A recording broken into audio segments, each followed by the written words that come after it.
I don't know how much my vocation story is typical. You often have the feeling, don't you, that somebody goes through a sort of Pauline moment of conversion, a blazing insight that they're called to be a nun or a priest or whatever. It really wasn't like that for me, and I've always found it rather difficult to tell my vocation story, certainly in kind of really brief and straightforward ways, because it's more like something that crept up on me over the years, an intuition that came to me quite early in my life. You know, about the age of 7, 8 was when I first thought I might want to be a Jesuit, or years before I'd actually ever met any Jesuits, by the way, which makes it even weirder. But then, you know, as you go through adolescence, various scenarios present themselves, various possibilities for a future. And in the middle of that, the idea of being a Jesuit was just one idea among others. Quite how it became the one I ended up choosing, it's not very easy to say. And I guess that's part of the mystery of the whole business of vocation. It's very, I don't know, very seductive to think that things are all terribly clear and that an angel comes down and says, do this. Well, it wasn't like that for me. Maybe it is for some people. I started life at university as a musician. I had this great ambition to be an orchestral conductor of all things.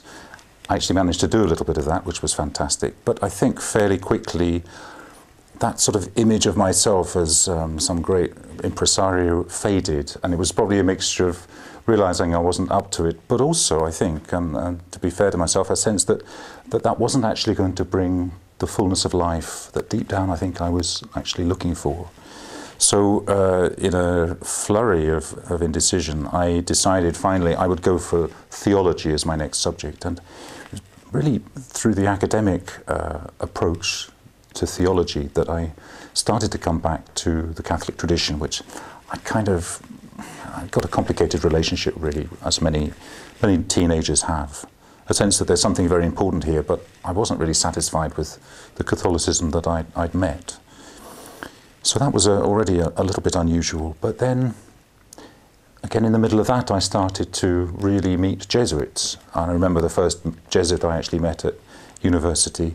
It was an extraordinary experience, kind of very humbling actually in many ways, because I'd been talking about maybe wanting to be a Jesuit, and then suddenly here was a real life person, and that was a slightly odd experience.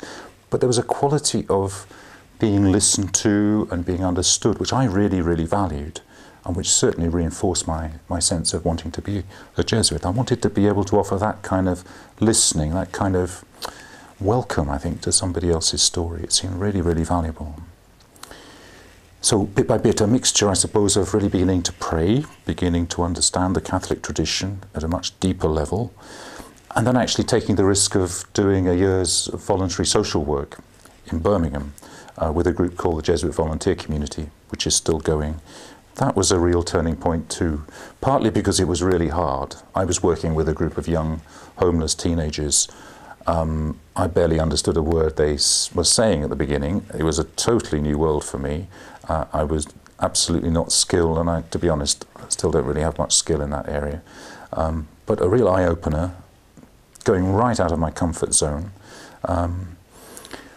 But again, actually, the experience of spiritual direction with a religious sister in Birmingham, very, very powerful, life-changing event, helped me to start to relate to my own life in a totally different way, in a way that had simply never been offered to me before. I hadn't even imagined possible. And I guess that was the first entry for me into the world of Ignatius's spiritual exercises, and it changed my life. And I began to see that what had before been a kind of rather mysterious sense of attraction to this life was actually beginning to have some kind of solid foundation, some solid reality.